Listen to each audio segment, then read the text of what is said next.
Hey everybody, Steve Olson with Crossroads New Haven.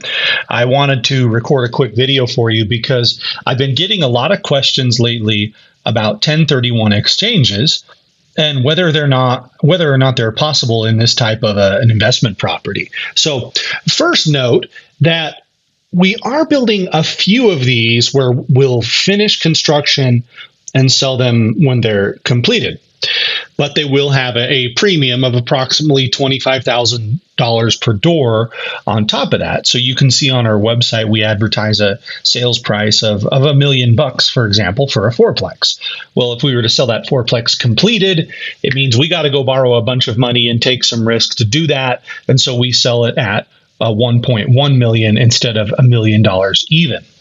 Because the intent here is for you to be able to use a construction loan to close on this, and that can, and maybe for another day, but that can open some better benefits when it comes to depreciation and cost segregation. And if you're not into that or not aware of what that is, you should reach out. It's tremendous tax savings, and we'd be happy to point you in the right direction there. But in the meantime, some of you may be considering a 1031 exchange, and you're wondering, how could this work on a pre-construction deal? So this isn't intended to be legal or tax advice.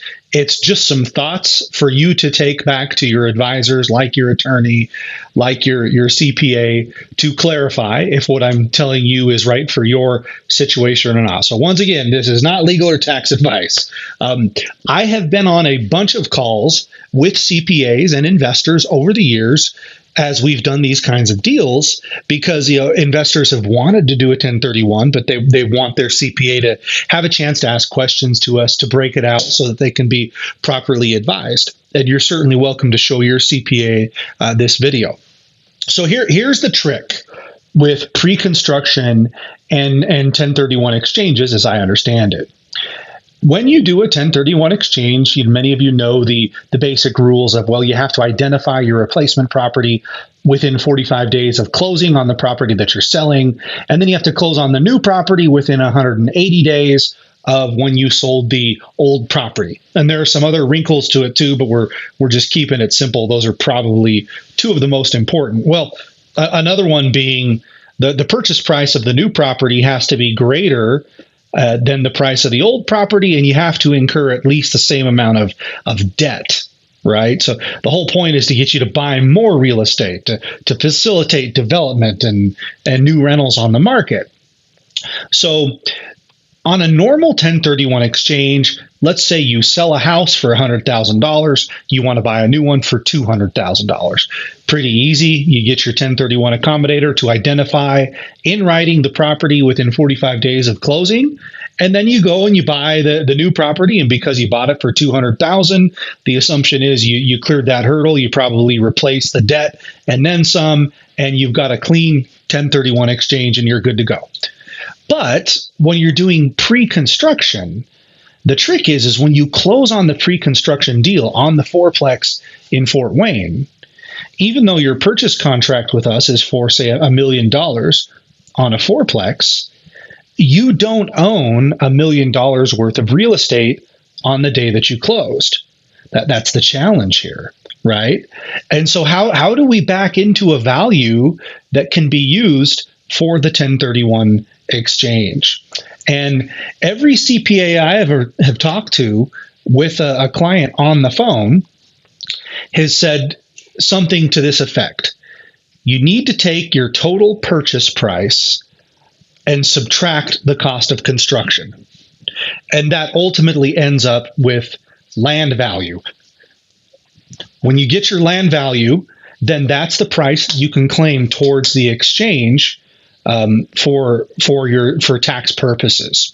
And so how do we know what that is? Well, you get to see under the hood today as to what that looks like. You're seeing in front of you, this is the actual budget that we give to the construction lender so that they can do your construction draws. And you can see everything on here like permits and fees and plans and fencing and dumpsters and slabs and backfill and framing and windows, all that kind of stuff, right?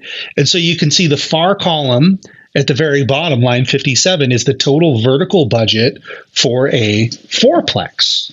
right? And so let's say you were going to buy a fourplex, and we're going to take the total purchase price of $1 million minus, you see that 732, 924.81. We subtract it, and you get $267,000 and some change. That is your total land value, the cost of purchasing the lot, of the development of the lot, of your pro rata share of all the common area and the streets and the sidewalks that are all out in common area, right? That's included in your purchase contract. And so that's the total land value that you could claim. So if you had a big exchange, the challenge here is, well, you're going to either have to pay some extra taxes because you didn't get your whole land value, or you didn't get all the way up to the $1 million, or maybe you're going to buy multiple fourplexes, right? Let's say you needed to get to $1 million.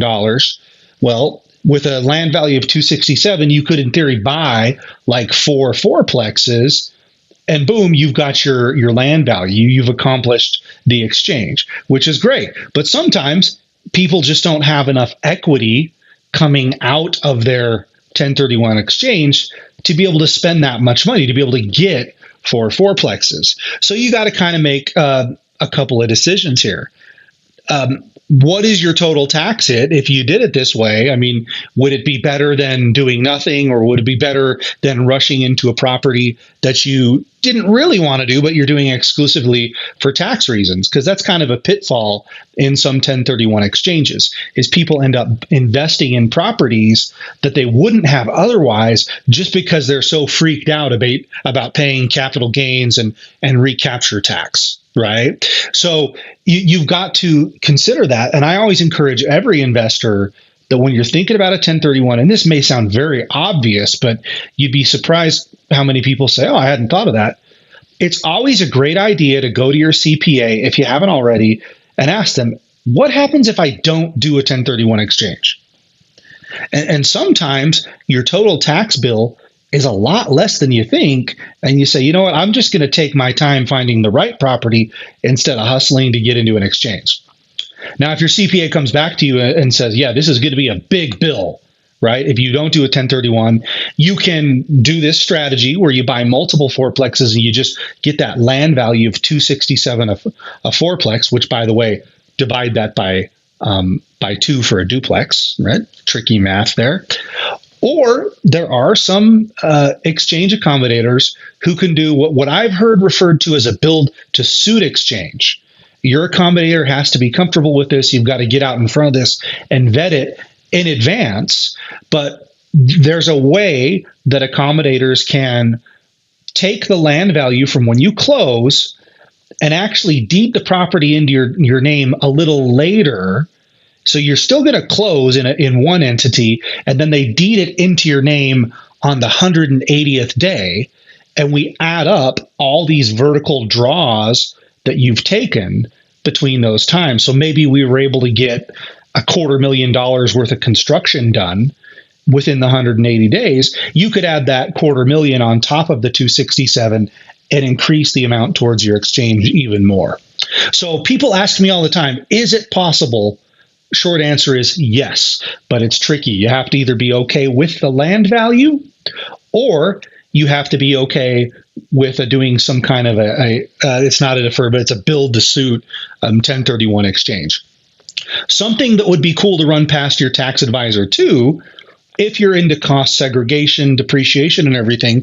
One great thing about the Midwest is that compared to, say, the Western United States, your land value is much, much lower than in the Midwest. And so as a percentage of your total purchase price in the Midwest, a lot more of that can be depreciated. So could you offset some of this as well in the next year by being able to take a lot more depreciation as a percentage of your purchase price than you could otherwise? Right. And so could that help wash away some of that if you do kind of take a partial hit because of this land value challenge that we're talking about here? So I thought that was something worth mentioning as well. Glad you listened. Feel free to reach out to our team. A lot of times we need to talk with CPAs with you to get you details on timing and budgets and everything so that your CPA can properly advise you. So we encourage you to do that and hope to talk to you soon if you're considering New Haven for a 1031 exchange. Thanks again.